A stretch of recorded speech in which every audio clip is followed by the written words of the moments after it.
Gangapur city में आपका बहुत बहुत स्वागत है। और ज्ञानाग 2021 जो अग्रवाल कन्या महाविद्यालय में आयोजित किया जा रहा है, इसमें आपका बहुत बहुत स्वागत करते हैं हम। और आपसे पूछना चाहूँगा सर, क्या सबसे पहले आपका परिचय लेना चाहेंगे सर, क्या नाम है सर आपका? मेरा नाम देवेंद्र मिस्त्री है। मैं फिलहाल जयपुर से हूँ और 20 साल मैं प्रतापगढ़ भी रहा हूँ।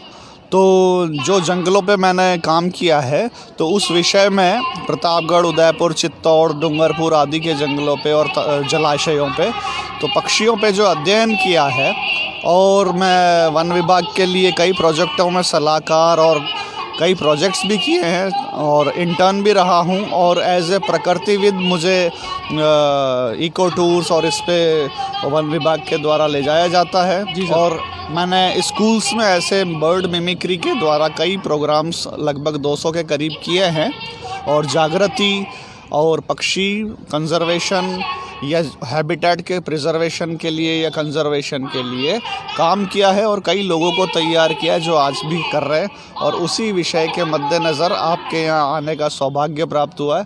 तो इस अग्रवाल कन्या महाविद्यालय में 3 दिवसीय जो ज्ञानाग्र 2021 है, उसका आयोजन किया जा रहा है। इसी संदर्भ में आप यहाँ पधारे हैं, तो आपके द्वारा बालिकाओं को क्या किस तरीके की जो जानकारी है वो प्रदान की गई है कार्यक्रम में? चूँकि सर मैं आवाज़ से पक्षियों को पहचानता था, क्योंकि मेरी एक विशेष आदत थी बचपन से कि मैं अकेले घूमता था और नकल निकालता था जानवरों की। पक्षी मेरा विशेषज्ञता है, लेकिन मैं और भी जानवर और इनकी आवाज़ें निकाल के उनको ट्रेस आउट करता था। तो मेरी इस अकेलेपन की आदत की वजह से मुझे उस विधा में महारत हासिल होती गई और कालांतर में ये शौक़, जिसको मैं वाइल्ड लाइफ टूरिज़्म में तब्दील करना चाह रहा था, वो मेरा दृष्टिकोण बदला और कंजर्वेशन के प्रति मेरा उसका दृष्टिकोण बना। तो इसी आवाज़ मिमिक्री की वजह से मैंने उन पक्षियों के बारे में जो खोजना शुरू की और एक रिसर्च करना शुरू की। तो मैंने कई सारे काम सीता माता के पक्षी और उन पक्षियों का जो रिलेशन है पेड़ पौधों से क्यों है, नेस्टिंग की वजह से या खाद्य श्रृंखला की वजह से, और उनके बीच में क्या सामंजस्य है, चाहे वो कीड़ा, वनस्पति और पक्षी, तो उसको जो मैंने महसूस किया वो बताने के लिए। और मैं लिखता भी हूँ, अखबारों में भी मैंने लिखे हैं और एज ए घोस्ट राइटर भी लिखा है, कईयों के लिए भी लिखा है और कईयों के लिए मैं रिसोर्स पर्सन के तौर पे काम करता हूँ।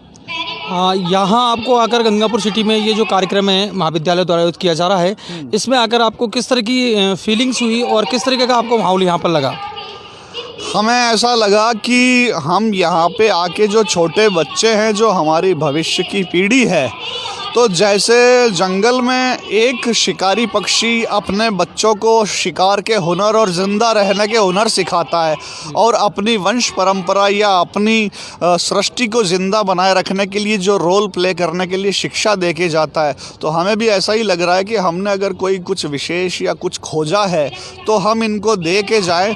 क्या पता कालांतर में इनमें किसी में से ऐसा विकास हो जो महान वैज्ञानिक या महान कोई संरक्षक या कोई महान विद्या में पारंगत होकर निकले, जिसमें हमारा ज्ञान का थोड़ा बहुत कोई योगदान रहे, या एक रिले रेस की भांति हम अपना ज्ञान आगे से आगे पकड़ाते जाएं।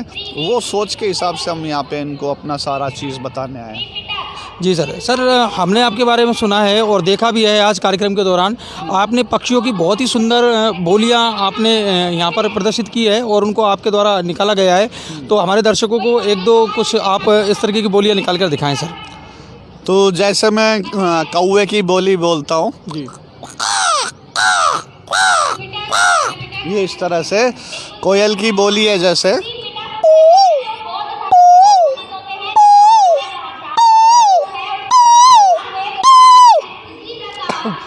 उसी तरह से जैसे ये हमारा डेकड़ होती है कमेडी जी,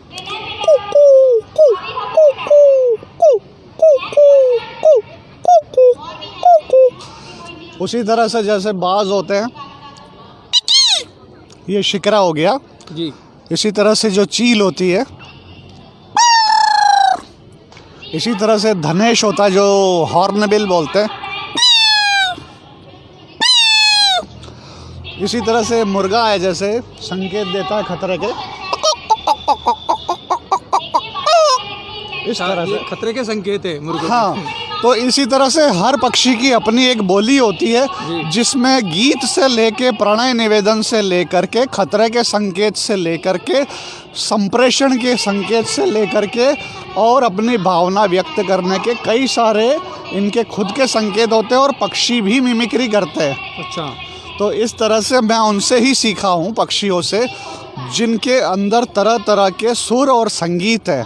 और चूँकि हम जब मानव मानव की अवस्था से पार कर रहे थे तो पहली बोली शायद हमने पक्षी और जानवरों की ही सीखी होगी। उनकी नकल करके हम शिकारी बने, उनकी नकल करके हमने शिकार करना सीखा और शिकार प्राप्त करते करते एक हमारी भाषा का विकास हुआ।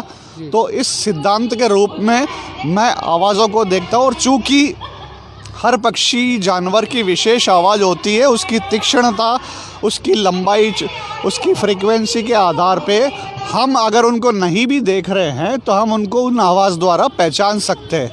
तो पक्षी संरक्षण में पहचानना एक बहुत इम्पोर्टेंट विधा है और इसकी देखने की और भी कलाएं हैं।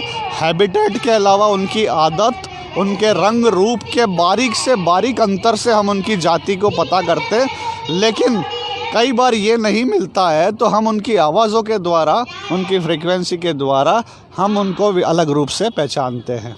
तो इस तरह से। ठीक सर, धन्यवाद। तो ये थे हमारे साथ वर्ड विशेषज्ञ और काफ़ी अच्छा नॉलेजेबल ये कार्यक्रम है और अग्रवाल कन्या महाविद्यालय में ये 3 दिवसीय कार्यक्रम का आयोजन किया जा रहा है जिसका दूसरा दिन है।